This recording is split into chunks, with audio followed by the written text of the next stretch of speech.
day nekk affaire yoo xam ne day am peut-être violence. am affaire yu génn quoi. ay kii rek ambiance waaw genre loolu boo koy déglu. en tant que jeune dina am benn énergie bu muy def ci sa nopp quoi. est-ce que xam nga fa laa bëgg a waxee nii. man xaw ma fenn fay waxee ay ñamew ma dee. genre. ñu ngi leen di nuyu yéen ñi nga xam ni yéen suivre chaîne bi di xalaat ñu ngi leen di dalal di leen jégalu aussi ci yéexaay vidéo bi ñu defee annonce bi yàgg na mais il fallait faire des investigations dafay recherche yu profonde ba ëllëg lépp loo xam ne proposé na leen ko ngeen mën a dem sur internet dafay vérification wala dem ci yeneen sources yoo xam ne dina leen apporter ay précisions. vidéo bi nag dañ koy def en wolof parce que dañ jot ay suggestions yu bëri internet yu bëri jotu woon comprendre li nga xam ne moom la ñu wax en français moo tax bi yoon ñu ne dañ ko def en wolof ngir mën gën a mën a yaatu ñëpp mën si jëriñu ñëpp xam lan mooy la franc-maçonnerie lan mooy le nouvel ordre mondial bi nga xam ne c'est les mouvements sataniques ñoo ko créé pour daaneel diine mettre fi en place loi wu satanique yoo xamante ni ñooy doxal àdduna dooleel caaxaan dooleel ay hommes d'affaires dooleel ay politique dooleel ay musiciens yi nga xam ne ñooy transmettre message yi nga xam ne bëgg nañ ko transmettre ñu koy jaarale ci ay musiciens ñu koy jàllale ci seeni son tey nag ñu intéressé wu ci Dip Doundou Guiss bi nga xamante ne nii fu mu toog nag day weddi ni du franc-maçon mais bu ngeen suivre vidéo bi di ngeen am lu leer que ni Dip Doundou Guiss il fait partie des disciples du Satan maanaam dafa bokk ci ñi nga xam ne dañuy xeexal seytaane ngir ñu mën a imposer wu ngir ñu mën a dooleel seen bopp fii nga xam ne nii mooy Sénégal te di ko jaarale ci ay son di wax ay termes sataniques son bu déglu yaa des termes sataniques mënuñu ko nag jeexal mais dina leen ci jox ay preuves apporter leen ay preuves. Dip Doundou Guiss yan franc-maçon lay liggéeyal ñan la affilié wal ñan lay joobal lan muy politique am lépp dina leer ci vidéo bi. Dip Doundou Guiss mi ngi engagé wu ak franc-maçon yi en 2014 booy xool année boobu la méngoo sorti mixtape bi ñuy woowee Bës Ni Ki Tey BNT ñoom dañu am mission bi ñuy dox bu dee politicien la ñoom dañuy mettre en place des politiques yoo xam ne dafa correspondre ak li nga xam ne mooy bëgg-bëgg les francs-maçons bu dee artistes yi dañuy utiliser seen musique di ci transmettre ay messages yoo xamante ni message du seytaane la boo xoolee ci mixtape bi design bi rek ça parle parce que boo xoolee c'est un design sombre te boo jëlee c'est les francs-maçons noir dafay symboliser li nga xam ni mooy la régénération maanaam ni ngay formater sa roue li tubaab naan am pour engager wu ak seytaane booy xool couleur bu noir mooy symboliser loolu noonu. boo xoolee titre album bi di BNT dañ ko bind en rouge franc-maçon yi ñëpp xam nañ ni c'est le sacrifice mooy le sang bi nga xam te ni moom la ñuy sacrifier wu après dinañ ci ñëw ci biir ka la ñuy sacrifier wu ak naka lañ koy defee. ñu ñëw aussi ci datu album bi est sorti le 26 septembre 2014 26 septembre coïncidé ak anniversaire u Batolo Joola dara du hasard pour vous dire que les francs-maçons ils ne font rien par hasard lépp lu ñu def dañ ko réfléchir xalaat ko ñëpp xam ne ni Batolo Joola à travers des sources que sacrifice la boo xam ni dañ ko def tey la lu mat ñaari junni nit ñu dee ci dinañ leen leeral 26 septembre bi 2014 bi lan la coïncidé tey boo jëlee 26 septembre 2014 ça te donne 2 plus 6 plus 9 plus 2 plus 1 plus 4 boo ko boolee mu nekk 24 boo ko jëlee jël 2 yi jël 4 yi additionné ko daf lay jox 6 chez les francs-maçons 6 mooy symboliser li nga xamante ni ñoom li ñuy woowee parce que franc-maçon yi ñoom boo xoolee même dans les pays occidentaux yàlla dañ ko méngale comme le chiffre 333 la ñuy symboliser yàlla mais franc-maçon yi pour wane ni ñoom ils sont au-dessus de Dieu maanaam ñoom ñoo gën a kawe yàlla ñoom dañu jël 333 boobu multiplier ko par 2 mu jox leen 666 donc chiffre 6 boobu la plupart des artistes yi nga xam ne nii ils sont affiliés avec les francs-maçons dañuy mettre en avant ce chiffre là pour mën a wane seen appartenance. ma yar lëndëm di xaar ma màgg ni nga leeraaya ma yar lëndëm di xaar ma màgg mu ne fii leeraaya ma yar lëndëm di xaar ma màgg tey ñëpp xam nañu doomu aadama tey suñu société bu ñu jëlee Sénégal boo fi juddoo la plupart jullit ngay nekk wala chrétien ñaari religion yi lañ fi gën a xam ci religion boobu la lay yar mu juddaale ko mu nekk leer fii li fi di bëgg a expliquer mooy leeraaya ma yar lëndëm di xaar ma màgg maanaam il est né chrétien mais au fil du temps dafa jugee ci leer dem ci lëndëm leer ñëpp xam ne ni mooy la religion li nga xam ne franc-maçon yi bëgguñu ko lëndëm nag du leneen lu dul les francs-maçons.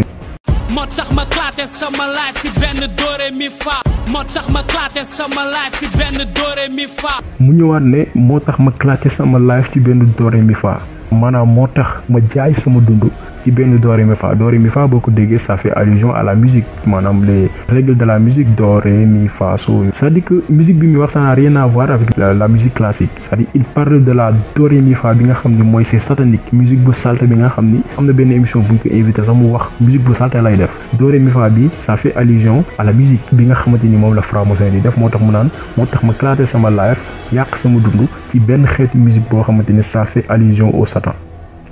bëri di wax c'est du sale musique instant fu mu toll nii trap musique muy Sénégal muy France fépp foo dem dañuy tàmm def lu ñuy wax sale mooy dañuy wax lu sadique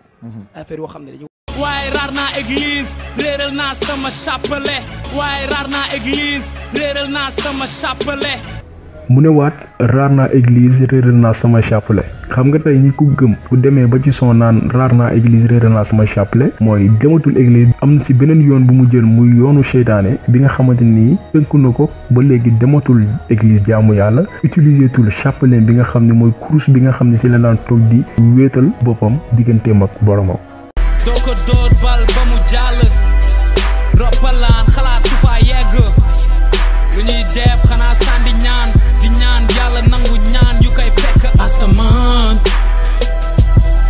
ci son wu asamaan il ne parle pas pour parler quoi et c'est à l'image des autres artistes yi nga xam ne dañuy liggéeyal franc-maçon yi c'est-à-dire que du ñu wax pour wax lépp lu ñu wax dañ koy décortiquer boo xoolee asamaan si biir son yi boo koy déglu nii doo ci jëlee dara mais boo ko décortiquer au fond da ngay xam ne non ça a quelque chose asamaan boo jëlee titre bi ciel franc-maçon yi ñoom dañ koy symboliser li nga xam ne mooy l'histoire de l'opium maanaam comme li nga xam ne day fa am ay vertus dormitives yi nga xam ne day nelawal doomu aadama tàqalikook sagom donc asamaan si ça fait référence à ça à la couleur bleue bi nga xam ni moom la franc-maçon yi di fait allusion ak li nga xam ne mooy histoire opium bi nga xam ni day tàqalikook doomu aadama ak sagom ci biir musique bi nag vertus dormitives yooyu noonu maanaam loolu nga xam ne day tàqalikook doomu aadama ak sagom moom mooy musique bi maanaam ci biir musique bi dañuy utiliser ay termes sataniques maanaam ay mots seytaane di ko jaarale ci seen biir son pour mën a am benn influence bu ñuy def ci bopp ñi nga xam ne nii ñoo di déglu. bul xool ci ni ñuy dundee ci suuf ki ñuy gunge ñiy ruux te xam nga juum weesu wul mais ñu li bépp min def di wut ba ñuy mun def li ñu sant fi lekk ñu dugg suñuy bàmmeel man asamaan asamaan. En 2015 Dip génne clip bi nga xam ne mooy dëgg-dëgg mu nekk son boo xamante ni dañ ko tourné ci cimetière ak ay images yoo xamante ni bokkuñu dara li nga xamante ni moom la son bi di wax mooy li ma leen wax sànq les francs-maçons surtout les artistes qui travaillent avec les Illuminati parce que francs-maçons avec Illuminati c'est la même chose hein continuité la c'est les termes qui changent c'est les mêmes mouvements ils ont les mêmes objectifs ils ont la même politique si biir son bi image yi ak vidéo bi lépp day wax maanaam li ci Dip bëgg expliquer mooy nekkatul Dip bu avant bi maanaam bii beneen Dip la boo xamante ni nii dee na cimetière la ko defee bi nga xam ne mooy symboliser beneen âme bu bees maanaam beneen Dip bu bees boo xam ça n'a rien à voir ak Dip bi nga xam ne moo nekkoon en 2013 2012 boo xoolee fii mi ngi sol ay verres yu noir yi nga xam ne dafa am ay crâne de mort maanaam yaxu bopp nit bu dee ci franc-maçon yi crâne bii nii li muy symboliser mooy li nga xam ne mooy lañ naan cycle initiatique boo ko déggee ci les francs-maçons mooy période bi ngay dooree maanaam booy soog a dugg ci la franc-maçonnerie mooy symboliser la mort corporelle prélude li ñu naan la mort corporelle prélude maanaam sa dee bu bees bi ngay dee maanaam du jëmm aadama mooy dee mais beneen doomu aadama maanaam formatage lay formaté ba doon nekkati doomu aadama bi nga doon mooy nekk moom la tubaab di wax naan le cycle initiatique maanaam la mort corporelle prélude de la renaissance à un niveau de vie supérieur et condition du règne de l'esprit ñi nga xam ne dañu gëm l'islam wala diine catholique gëmuñu la règne de l'esprit bi nga xam ne moom la les francs-maçons wax ñun li ñu gëm mooy jaamu yàlla am na yonentu am na Jésus am na mais fii ñoom niveau de vie supérieur bi ñu wax mooy luxe bi ñu lay dig dañ lay dig tekki dañ lay dig succès dañ lay dig alal ñoom loolu lañ tuddee règne de l'esprit vers yi nga xam ne moom la Dip sol am ay bopp nit ku dee l'écran de mort là loolu lay signifier. dafa fekk ñu jum xale buy jaawale dàllam yenn saay mu sol ko mu jub. xool leen bu baax geste bi boo ko gisee c'est le signe du triangle bi képp koo xam ne nii taalibe nga seytaane nga tu fais partie des disciples de Satan des loges maçonniques moo xam muy politiciens artistes yi ak ñi nga xam ne ils sont dans le milieu du cinéma ces signes là la ñuy def boo xoolee Emmanuel Macron bi ñu koy soog a fal geste bu mel ni la def pour gërëm ñi nga xam ne franc-maçon yi nga xam ne ñoo ko fal. You're listening to an HQ production. 18 décembre 2015 Dip Doundou Guiss génnee clip bi ñu woowee cicatrice clip bi mun na ni ci la gën a wax ci la gën a wane appartenance donte duñ ko wax nag duñ ko wax directement mais il parle avec toi dañuy wax ak yow indirectement maanaam ay junj la. cicatrice cicatrice ni Illuminati sama ñaari tànk ci ko pyramide cicatrice cicatrice ni Illuminati sama ñaari tànk ci ko pyramide. fii mu ne ni Illuminati samay ñaari tànk ci kaw pyramide maanaam fii wane na boppam maanaam moom Illuminati la ci la ñaari tànkam teg ko ci kaw pyramide yi. pyramide ñëpp xam ne ni mooy le triangle équilatéral bi nga xam ne mooy symboliser les mouvements maçonniques c'est un symbole bi nga xam ne ça remonte à l'Égypte ancienne mu nekk benn genre rite boo xamante ni dafa influencer loge maçonnique yu bëri dañuy def référence à ce signe là pour mën de xàmmee wante seen biir boo xoolee pyramide bi Dip di wax ni ngi ni bët bi mi ngi moo nekk ci kaw bët bi mooy bëtu seytaane bi nga xam ni ñoom jàpp nañ ni àdduna yëpp bët bi la ñu war a xoolee politique boobu la ñuy nekk di dawal ànd ceeg artistes yi politiciens yeeg les hommes d'affaires boo xoolee ci suufu pyramide ñu ci bind nouvel ordre mondial mooy bi ma leen expliqué texte bi mën ngeen ko télécharger mi ngi ci suuf description wu vidéo bi ngeen gën ci mën a am lu leer pour formation yi bët bi moom la ñuy wooyee le grand architecte de l'univers maanaam kii war a tabaxaat àdduna parce que ñoom nee nañ àdduna mënul dem tant que diine yaa ngi fi di noot doomu aadama di leen tënk léegi grand architecte bi moo ñëw changer le monde moo tax nag léegi ñi nga xam ne dañu bokk ci ñoom dañuy manifester signe bi maanaam pyramide bi triangle bi bët bi dañ koy war di wone fu ñu toll pour mën a def benn clin d'œil kenn chef bi nga xam ni moom la ñuy jaam.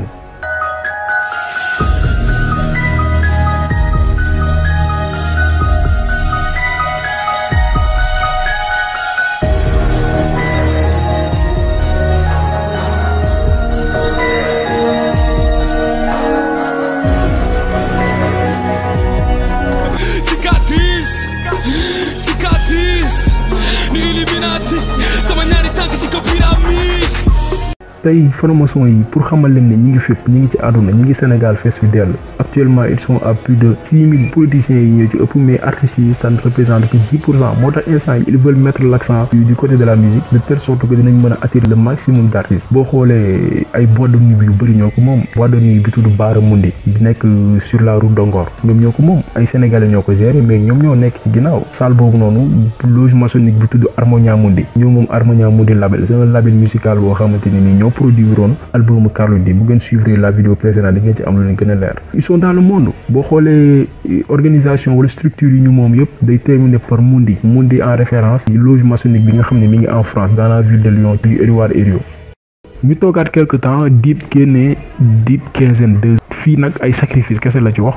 si géeju deret la ñu bëgg fay tey waa nu mu gën a xonkee rek si géeju deret la ñu bëgg fay tey waa nu mu gën a xonkee rek fii ci deret lay wax sans pour xamal leen ni que les loges maçonniques ñi nga xam ne ñooy les nouveaux initiés maanaam ci soog a dugg bis bu leen di initier ñoom ñëpp dañuy naan li nga xam ne nii mooy deretu bëy wala deretu xale boo xoolee Sénégal c'est pas pour rien chaque année ay junni xale di réer du ñu xam fu ñu dugg formation yee fi nekk Facebook dès ils ont des loges partout sacrifice yi ngay dégg yëpp ñoom la léegi nag bu leen di initier ils boivent du sang d'une chèvre wala ñu naan deretu xale ci cérémonie d'initiation yi Dip Doundou Guiss boo xoolee album bi son mi wala ay clip mi ça parle de sang c'est pas pour rien yeneen artistes yi nga xam ni ils font partie des disciples de Satan les mêmes choses la ñuy def ñooy def les mêmes choses ay deret la ñuy wax ay affaire saleté loolu kese la ñuy wax ci seen biir son pour lëndëmal nit ñi lëndëmal ruu nit ñi nga xam ne ñu ngi leen di déglu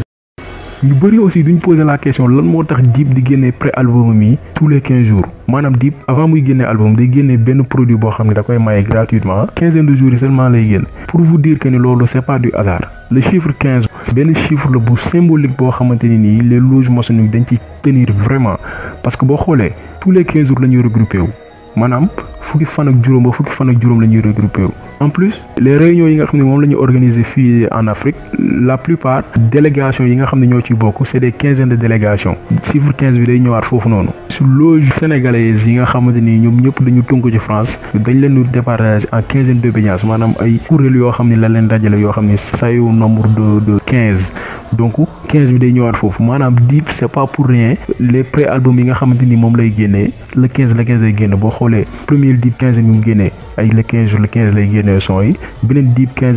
2 bi 15 jours ba 15 jours lay génn bi nga xam ne mooy daw instant bii nii tamit 15 ba 15 donc c'est pas pour rien maanaam lépp lu ñuy def dañ koy réfléchir te dañuy basé wu organisation yi nga xam ne moom la franc-maçon yi organisé ñoom tamit bu ñu def seen musique noonu la ñu organisé wu c'est la même chose c'est-à-dire que fonction yi ñooy changé quoi politiciens ñoom dañuy doxee nii artistes yi doxee nii ñeneen ñi nekk ci beneen domaine doxee ne dara du hasard. Youssou Ndour Youssou dere dina seen diggéene si say paxu bakken dis laa te man de as du ma rey talent kañ nga fay bugg ak suufa seen. ñu doxaat quelque temps Dip génnee clip bi nga xam ne mooy Youssou Ndour mu ne ni clip bi mun naa ni mooy clip boo xamante ni nii dafa ëmb ay mystères yoo xam ñu ci bëri décorté wuñ ko. Youssou fii Dip mi ngi yéeg ci kaw morgue la yéeg pour mën a jël cadre bi nii mu nekk loo xam ne saaga la pour képp koo xamante ni jullit nga parce que tey képp ku jullit xam nga lu nit ku dëddu àdduna toll naka la l'islam respecté ki nga xam ne mooy ku dëddu àdduna yow nga am fitu yéeg ci kaw morgue naan da ngay tourner clip te biñ ko invité émission bi nga xam ne mooy quartier général weddiwu ko. da ngeen tourner clip bi ci benn terrasse bu morgue. exactement loolu man dama lay taxawal dama lay arrêté. voilà xam nga lu tax. ba pare ñu àggali. déjà c'est vrai. waaw ba ñuy tourné clip boobu foofu ñu ne. Bakar ak xaalis ne fanaan bul defaat lu aram te amoo ci alal musuma gis malaka bu baax bi maxala tubaab bee jàngal gi ma jàngal. bu ñëwaat fii ne Bakar ak xaalis ñooy fanaan bul defaat lu aram te amoo ci alal moom reconnaître na que ni jaay na ruwam li nga xam ne mooy seytaane lu araam la xam na ni dafa araam mais daf ko def pour doon ki mu doon tey maanaam ngir am succès yàlla nañu yàlla musal ci seytaane ndax seytaane bu la tënkee day dem ba lay jëfurloo maanaam liy olof naan dëmb buy jëfru ngay doon maanaam booy wax sax doo ko tay. Le 25 juillet 2015 Dip organisé benn concert te concert bi kenn financé wu ko ku dul marque préservatif bi ñuy woowee Kiss question bi ñuy laaj mooy kan moom Kiss. Kiss benn marque la boo xam ne ki ko créé mooy ONG américaine bi ñuy tuddee DKTA benn organisation la boo xamante ni day intervenir ci dëkk yu bëri en Europe en Amérique du Nord en Amérique du Sud plus particulièrement en Afrique actuellement seen politique dañ ko mettre à l'accent fii di continent africain. ONG bi nag ki ko moom du ñenn ñu dul franc-maçon yi ñoo moom ONG bi te seen objectif lenn la mooy wàññi njuru doomu aadama yi seen politique dañ ko concentré en Afrique parce que dañu jàpp ne mooy continent bi nga xam ne moo ëpp nit ci àdduna.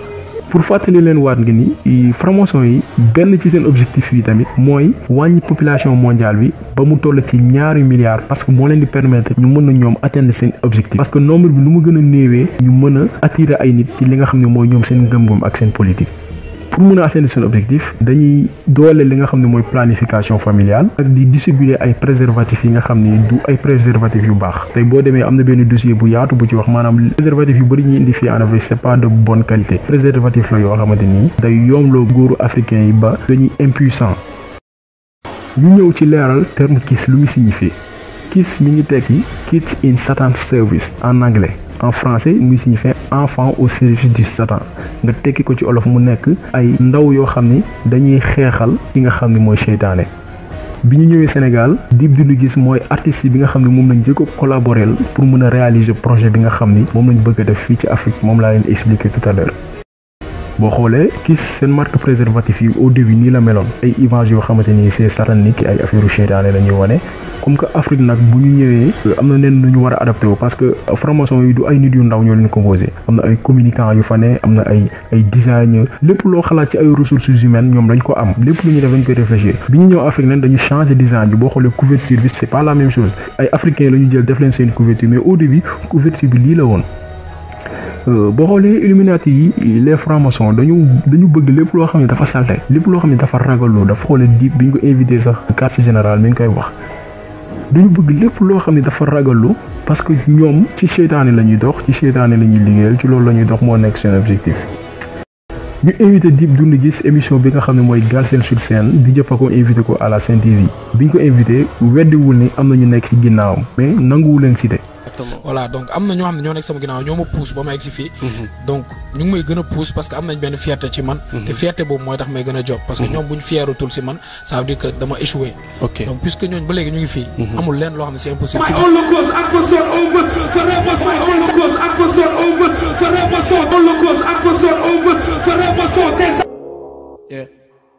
I'm sorry for myself.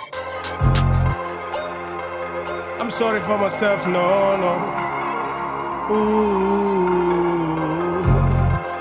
gotta make it for myself. Oh no, no, they don't love me anymore. Le 4 août 2016 Dip génne clip bi nga xam ne mooy Funérailles vidéo bi nag daanaka ci la wane boppam maanaam mu ne ni bu doon dëmm ñu ne day jëfuru ni moom génn na ci diine chrétienne instant yi nii lu ko loon nag ñi nga xam ne mooy franc-maçon yi boo dégloo ci début clip bi mi ngi naan I'm sorry for myself maanaam je suis désolé pour moi nekkatuma ku ma doon bàyyi naa sama diine di am ay genre regret mais regret bi benn ko lal mooy alal bëgg alalu àdduna tekki doon dara loo xamante ni fii lañ koy bàyyi fii ci àdduna. Yeah, I'm sorry for myself. I'm sorry for myself, no, no. Ooh, gotta make it for myself, oh no, no. They don't love me. fii ñi ngi gis Dip bi nga xam ne mooy gëm toog yor kurusam di jaamu ki nga xam ne mooy Yesu Krista. ndax ma mën aw yow fi nga aw mu ñaamuñ ba mënatuma muñ ndox ronga ñi des si biir ma ronga ñu gën a soxor bul dellu si ñun ñoo lay fekki bu dee. boo gisee fii ñi ngi wane Dip franc-maçon bi nga xam ne mi ngi sol lu noir pare ngir jaayu ruwam ki nga xam ne mooy seytaane boo xoolee même tenue la sol ci clip bu dëgg-dëgg bi wax naa leen sànq que ni franc-maçon yi bu leen di initier ay yëre yu ñuul la ñu sol ñoom ñëpp pour pare ngir signer li nga xam ne mooy le pacte avec le diable maanaam xaatim li nga xam ne mooy seen lëkkaloo ak yi nga xam ne mooy seytaane pour nekk ay jaamam ay taalibeem. teew solo all black tout noir represent.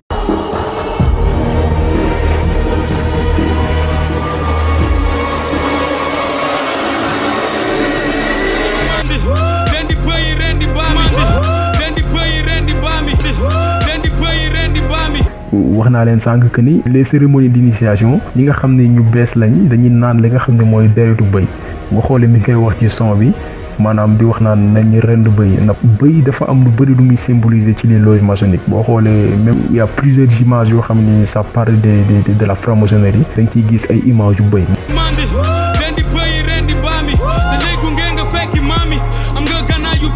fii Dip bi nga xam ne mooy franc-maçon bi moo dóor Dip bi nga xam ne mooy Dip bu gëm.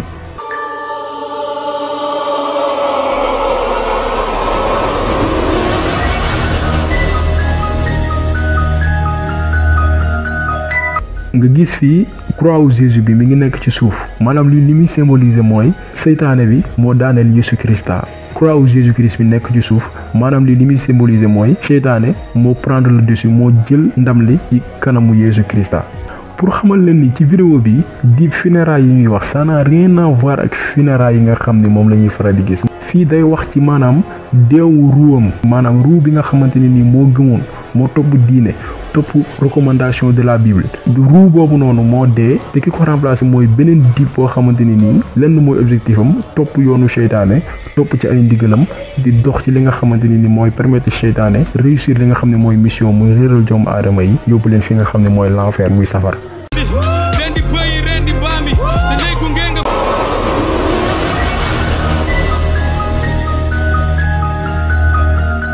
boo xoolee Dip bi nga xam ne moo gëmoon mi ngi ci biir kàmm gi ñu fas yéene kaa suul ki koy suul du kenn ku dul Dip bi nga xam ne pare na ki vendre son âme au diable maam pare pour jaay ruwam ki nga xam ne mooy seytaane pour am li nga xam ne mooy teraanga àdduna. yàlla buur moo ma laaj yàlla buur moo ma laaj yàlla buur moo ma laaj yàlla buur moo ma laaj. en plus ñu gis ni Dip même buy def ay interview am day wax beaucoup ci les rappeurs yi nga xam ne ñoom ils ont des alliances avec des francs-maçons.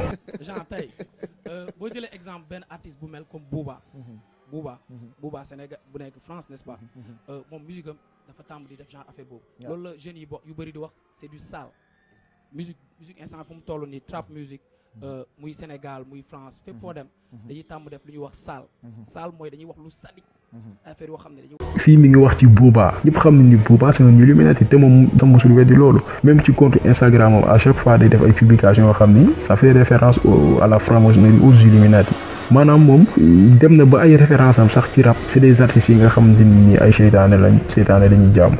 le 4 novembre 2016 Dip génnee album bi nga xam ne mooy TLK album bi nag dafa ëmb li nga xam ne mooy ay secret yu bëri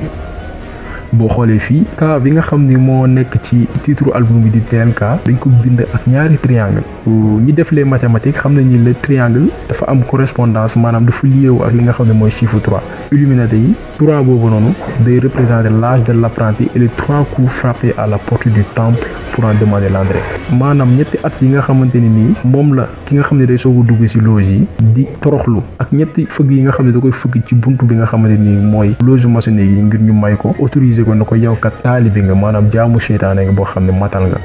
ci albumu TLK bi 6e morceau bi mi ngi tudd bët 6 comme symbole bi nga xamante ni nii moom la seytaane yi maanaam 6 bi nga xam ne ñoom jàpp ne ni moo gën a kawe yàlla maanaam ñoom dañu bëgg a am maqaama yàlla maanaam romb yàlla jël place yàlla bët bi nga xam ne moom la ñu wooyee l'œil omniscient maanaam bët bi nga xam ni mooy surveiller li nga xam ni mooy doxalinu nouvel ordre mondial maanaam politique bi nga xam ne moom la franc-maçon yi teg ngir mën a dominer àdduna.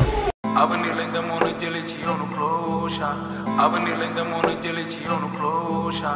avenir lañ demoon a jëlee ci yoonu cloche. mu ne fii avenir lañ demoon jëlee ci yoonu gauche tey muy religion catholique wala religion musulmane yoonu gauche mooy yoon bi nga xam ne mooy jëm seytaane maanaam leer na.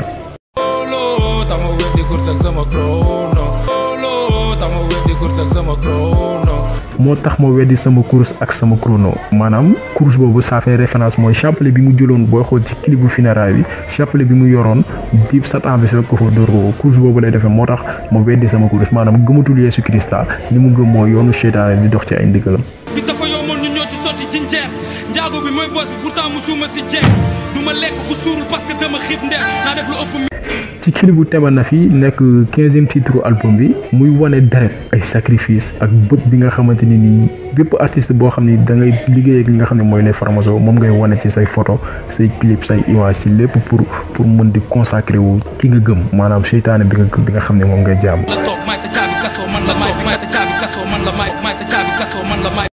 mu ñëwaat ni may sa caabi kaso. pour xamal leen ni franc-maçon yi dañu jàppee religion maanaam dañu jàppee diine comme kaso ndax diine moo lay wax naan bul mooy yàlla diine moo lay wax naan bul def li boo ko defee nañ la bindal bàkkaar diine moo la naan bàyyi li weeru koor jotee wooral bu karam jotee wooral ñu ne nag loolu lépp diine daf ko def pour noot doomu aadama maanaam ñoom franc-maçon yi dañ ne àdduna mooy àjjana yàlla daf ñuy nax dañu gëmloo ni fii du àjjana alors que fii mooy àjjana bi leneen li ay naxee mbaay la moo tax fii mu ne man maay sa caabi kaso franc-maçon yi bu ñu amee ay disciples bu ñuy changer seen mentalité naan ñoom ñoo yor caabi kaso maanaam ñoom fi ñu nekkoon àdduna bi ñu nekkoon kaso la ñoom ñoo yor caabi bi nga xam ne mooy ibbi buntu bi nga xam ni moo leen di dugal li nga xam ne mooy àjjana bi leen di dig alors que du dara du àjjana àjjana bés penc la après bu ñu séddalee téere yi te fii nga ko mën a liggéey fii ci àdduna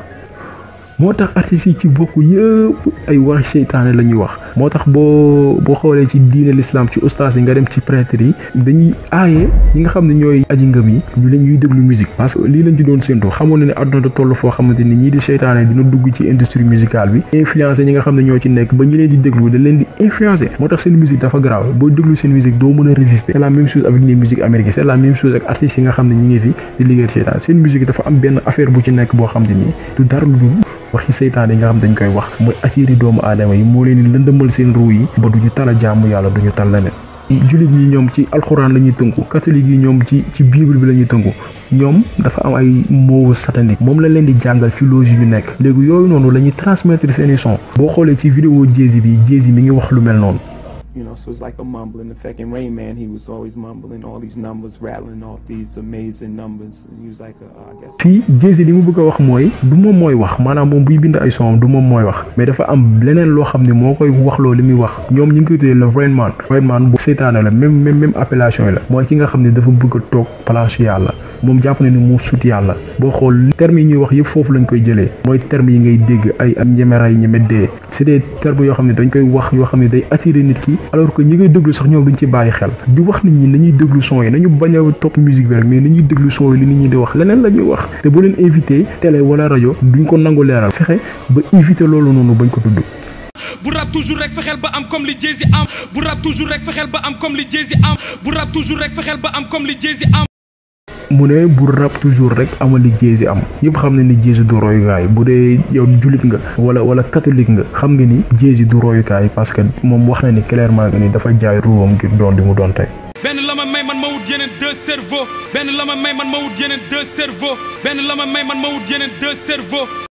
mu ne waat fii yàlla benn la ma jox ma wut 2 cerveaux dañuy wëlbati seen xel gëmloo leen ni lan leen gëmloo depuis bi ngeen juddoo léegi du dëgg moo tax mu naan fii yàlla benn la ma jox ma wut 2 cerveaux benn cerveau bi du leen lu dul xel mi nga xam ne moom leen seytaane yi di jàngal leen dañ koy wax seen biir son yi.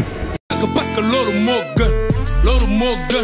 loolu moo gën man nigga loolu moo gën parce que loolu moo gën. boo xoolee ci clip bi loolu moo gën t-shirt bi mu sol dafa am triangle satanique booy gis ci diamant bi booy xool symbole yi mel ni la ñuy gis ci artistes yëpp moo xam les américains moo xam les canadiens wala les artistes français yi nga xam ni dañu allié wu ak les francs-maçons diamant yi nga xam ni dafa am les signes triangulaires là yi nga xam ne nii ça montre la pyramide moom la ñuy wane nii boo xoolee c'est le même signe ngay gis ci logo wu labelu Jay-Z bi Roc Nation artiste boo gis mu koy def wala di ko mettre en avant xamoon ni c'est un franc-maçon il travaille avec les Illuminati. Oui, ok.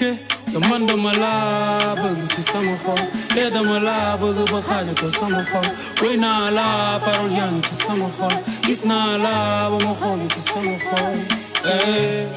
don't cry don't cry don't cry don't cry. ci clip bu woon naa gi mu ñëwaat wane vulgarité quoi ndax tey ñëpp xam ne ni Afrique wala Sénégal on a des réalités yoo xam ñu bëri duñ ko nangoo def suñuy clip te tey boo xoolee les francs-maçons ñoom noonu la ñuy doxee artistes yi bokk yëpp ñoom da leen di exiger ñuy wane ay sangara dorog ay jigéen yu futteeku yëpp dañ koy wane seen vidéo yoo xamante ni dëppwul ak dara diine parce que tey boo jëlee alhajab 33e suratu li nga xam ne mooy alxuraan dañ naan jigéen dafa war a sol li nga xam ne dafa jot day muur cëram nga dem ci les versets parallèles de la Bible yàlla mi ngi naan je veux aussi que les femmes vêtues d'une manière décente avec pudeur et modestie maanaam jigéen ñi dañu war a sol lu jot lu yiw loo xamante ni nii dina leen jox cër jox leen gëdd. am naa gént bu bees pare naa samay laafa ngi li ma defoon ko baax. bu ñëwee ci clip bu laaf yi tamit c'est la même chose laaf c'est l'aile le cloche ailé c'est un terme boo xamante ni les satans utilisent quoi maanaam ñoom pour ñoom c'est le symbole de l'âme perfectionnée symbole de l'âme perfectionnée boo ko tekkee ci olof mooy li nga xam ni mooy mandargaal ruu bi nga xam ne nii dañ ko yeesalaat ruu bu ñu yeesalaat moom du dara dul nekkoon ci diine boo xam ne gëm nga ko demaat ci beneen diine boo xam ne yàq nañ sa xel gëmloo ni lii mooy li baax boo xoolee fii ñu fi bindi meet on level et pas to point the square boo ko tekkee en français qui signifie se rencontrer au niveau et part sur le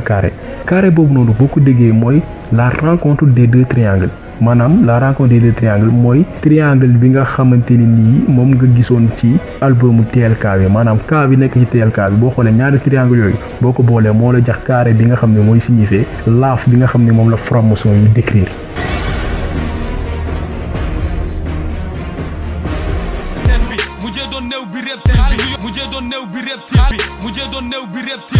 mu ne waat néew biir reptile ñëpp xam ni Dip deewul mi ngi dund mais néew biir reptile boo ko déggee mooy moom mooy agneau du sacrifice maanaam moom la ñuy sacrifier mooy sacrifice u label bi ngir mun a yegg foo xamante ni ñoom mooy seen objectif quoi. bu yomb day jënd lu cher xaalis bu sande day jënd lu set bu yomb day jënd lu cher xaalis bu sande day jënd lu set bu yomb day jënd lu cher xaalis bu sande day jënd lu set. fii boo dégloo mi ngi prouver li nga xam ne mooy xaalis bu salde maanaam moom xaalis bu salde mun nga ci am lu ne quoi maanaam pour wax jeunes yi nga xam ne ñu ngi koy déglu mun nga am xaalis bu salde noo ko amee baax na l'essentiel xaalis bu salde boo ko amee mun nga ci jënd kër mun nga ci jënd oto mun nga ci lekk lépp alors que ni loolu ça n'a rien à voir avec diine def la naan lépp loo xam ne da nga koy lekk wala nga koy jëfandikoo wala nga koy jox sa njaboot wala nga koy maye nga doon alal bu lew boo xam ne da nga ko liggéey moom mu ñëw ci son bi ne xaalis bu salde day jënd lu lew day jënd lu baax day jënd lu rafet. mu ne waat tux ci lëndëm ak leer du ma bett tux ci lëndëm ak leer loolu leer na maanaam boo ko déggee mooy ci leer la jógee woon jëm ci lëndëm leer bi mooy diine bi nga xam ne ci nga tënk mooy leer bi lëndëm bi mooy seytaane. jëmu ju tedd ji du feeñ ñun ñoo sol veeru iblis dëgg jëmu ju tedd ji du feeñ ñun ñoo sol veeru iblis dëgg jëmu ju tedd ji du feeñ ñun ñoo sol veeru iblis dëgg. fii yaakaar naa ne ñu bëri dégluñu ko fii Dip dafa saaga ki nga xam ne mooy yonent bi sallallahu alayhi wa sallam. ñëpp xam nañ ni jëmu ju sell gi mooy yonent bi sallallahu alayhi wa sallam léegi mu ne jëmu ju leer gi du feeñ ñu ñoo sol veeru iblis maanaam yonent bu tedd bi nga xam ne moom la ñuy woowee jëmu ju leer gi lépp lu mu fi jàngale lépp loo xamante ni wàccee na ko comme que yàlla moo ko yónnee dara du ci feeñ parce que ñu ñoo sol veeru iblis maanaam sol nañu lu nitu seytaane ba lépp loo xam ne yonent bi wax na ko jàngale na ko ñun duñ ko gis on s'en fout ñoom ñooy taalibe seytaane yi nga xam ne ñooy lëndëmal li nga xam ne moom la yonent bi jàngale li nga xamante ni yàllaa ko ko yónnee ngir mu transmettre ko ñi nga xam ne mooy jaami.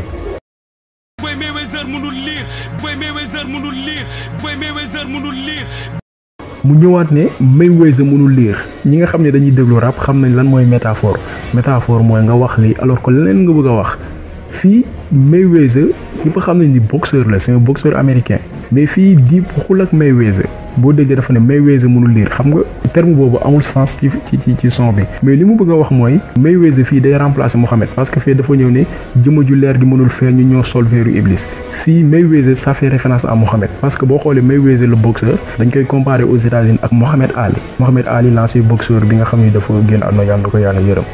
léegi Mayweather dem na ba nañ koy wooyee Mohamed Ali numéro 2 maanaam moom mooy Mohamed Ali numéro 2 moom mooy successeur Mohamed Ali léegi Mayweather bi mu tudd fii ça fait référence à Mohamed bu tedd mi sallallahu alayhi wa sallam maanaam Mayweather mënul lire tey boo jàngul yaa nga dégg ñu naan Jibril bi mu wàccee dafa ne yonent bi iqra yonent bi ne ko mënuma lire maanaam fii ça fait référence à yonent bi comme quoi que Mayweather mënul lire maanaam Mohamed mënul lire maanaam ku mënul lire naka nga ko mën a gëmee boo demee ci seen logement loolu la leen di jàngal dañ leen di gëmloo ni Jésus du dara Mohamed du dara mënu lire loolu lay expliqué fii naan Mayweather mënul lire.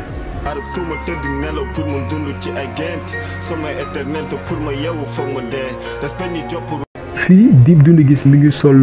benn t-shirt ñu def ci panthère noire booy xool même animal ngay gis ci Michael Jackson ci clipam bi The panthère noire bi nga ciy gis ñëpp xam ne ni Michael Jackson il a été possédé par les Illuminati benn moment bi mu demee ba génn ci ne da ciy génn tuub nekk jullit ba génnee benn son boo xam ne ñoom américain dañ koy weddi alors que dëgg la si dañ ko rey parce que dafa génn ci loge boobu noonu. Panthère boobu noonu clip bi mi ngi feeñ ci clip bu Michael Jackson bu yàgg bi nga xam ne boobu il faisait partie des Illuminati moom la Dip sol ci clip bi. bête noire bi li muy symboliser mooy lëndëm maanaam c'est un animal boo xamante nii dafa mën a dox ci lëndëm dafa mën a làqatu dafa am benn pouvoir boo xoolee dafa am lu toll ci 10 cornes bu ci nekk dafa composé 10 diadèmes yoo xamante nii c'est des signes yoo xamante nii li muy symboliser mooy doole ak li nga xam ne mooy nguuru te ñëpp xam ne ni formation yi loolu mooy seen objectif maanaam am doole gën a nguuru gën a imposer seen loi ñi nga xam ne mooy àdduna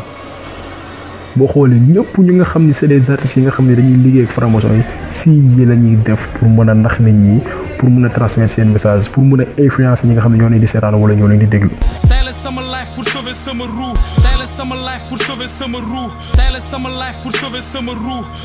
mu ne tey la sama life pour sauver sama roue lii yaakaar naa ne ku mu doyul dara dootoo ko dégg de tey la sama life pour sauver sama roue dama tey la sama life maanaam jaay li nga xamante ne nii mooy sama dund ngir mën a sauver sama roue maanaam defaraat sama àdduna neexal sama àdduna maanaam am alal tekki am xaalis loo xamante ne nii fii laa yem àdduna doo ko fa yóbbaale yow ma xiyam. buddi dunki samay laaf fu mën crever say roue buddi dunki samay laaf fu mën crever say roue buddi dunki samay laaf fu mën crever say roue. mu ne waat buddi dunq sama laa pour mën a creuser seen roue du lenn lu dul influencer nit ñi maanaam formater xelu nit ñi comme ñoom ni ñu formater seen xel yi pour mën a influencer si nga xam ne ñoo leen di déglu ci parole satanique maanaam waxi seytaane yi nga xam ne moom la ñuy jàllale seen biir son yi. ci clipam NLMD bi maanaam ni la mën a demee. mu ne sa yàllaa war a tëx maanaam yàlla xam nga doomu aadama moom bu demee bay attaqué yàlla mooy yegg na quoi maanaam sa yàllaa war a tëx maanaam yàlla bi ñu naan mooy surveiller fépp lu waaye def moo lay surveiller yàlla boobu sax mënul dégg ba naan day surveiller kenn. mawti dina mujj dee. mu ne waat mawti dina mës a dee xam nga malaakal mawti buy ñëw di jël si ruu doomu aadama nga dem mawti dina mës a dee xam nga loolu c'est des propos sataniques parce que tey loolu mooy gëmatoo dee parce que ñoom artistes yi nga xam ni ak disciples képp koo xam ni tu fais partie des loges maçonniques dañ lay gëmloo ni dee amul dee dañ ko créé nii rek mais amul c'est des choses qu'on a créées mais qui n'existent pas moo tax ñoom dañuy naagu bu ñu nekkee ci àdduna dañuy naagu da leen di dig oto dig leen xale yi jigéen ñi dig leen lu ne dig leen luxe xam loo leen àjjana bi fii la moo tax boo déggee ci som yi naan mawti dina mës a dee. rakk wóolu sa xarit yi ba si nga xam ne safara ma dàkk fii rakk wóolu sa xarit yi ba si nga xam ne safara ma dàkk fii rakk wóolu sa xarit yi ba si nga xam ne safara ma dàkk fii. mu ñëwaat ne bés di nga xam ne safara moo gën a neex fii safara ñëpp xam ne ni neexul mais boo xoolee ci son bi dafa naa rakk wóolu sa xarit yi mooy toppal di wóolu ñi nga xamante ne nii ñoo la naan yàlla nangam bés di nga xam ne safara moo gën a neex fii maanaam yéen safara bi leen di gëmloo ni mooy àdduna fi nga war a xeexee pour liggéey àjjana ëllëg non fii mooy àjjana bi moo tax mu naan rakk wóolu sa xarit yi bés di nga xam ne safara moo gën a neex fii. man nañ mën a joxeel sa xol ma joxe sama ruub man nañ mën a joxeel sa xol ma joxe sama ruub man nañ mën a joxeel sa xol ma joxe sama ruub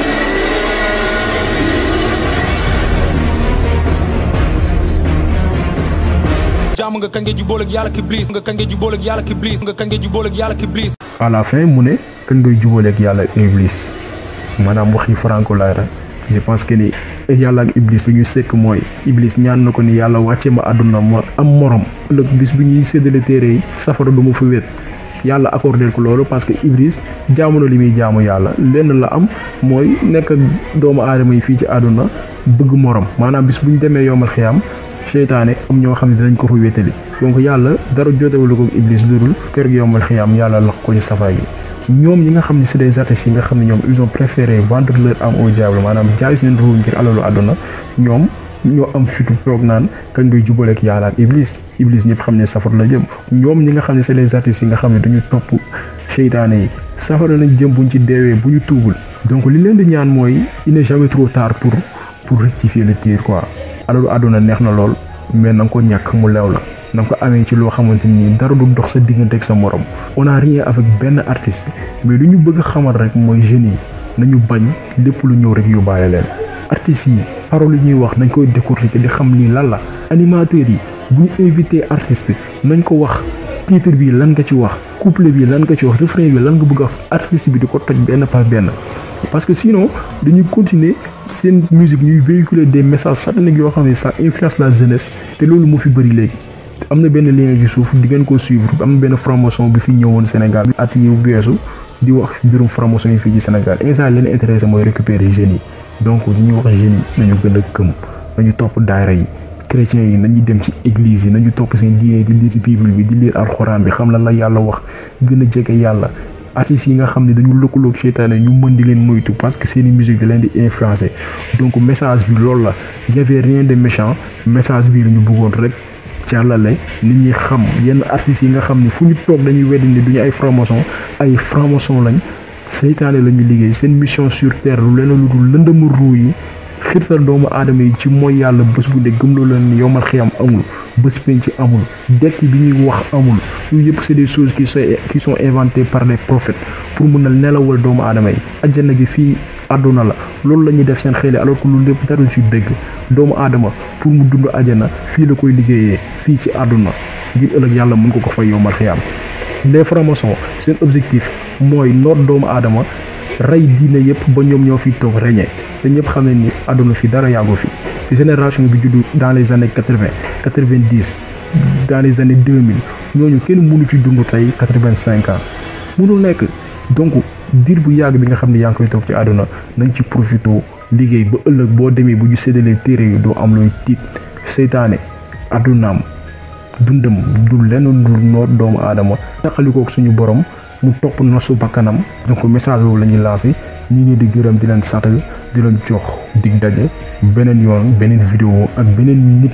parce que on s'intéresse au Sénégalais ñun lu ñu intéressé rek la ñuy wax Sénégal la ñuy wax parce que moo ñu concerné parce que instant yi ça va de mal en pire comme ni ko tubaab di waxee jërëjëf ñu ngi leen di gërëm di leen sant wasalaam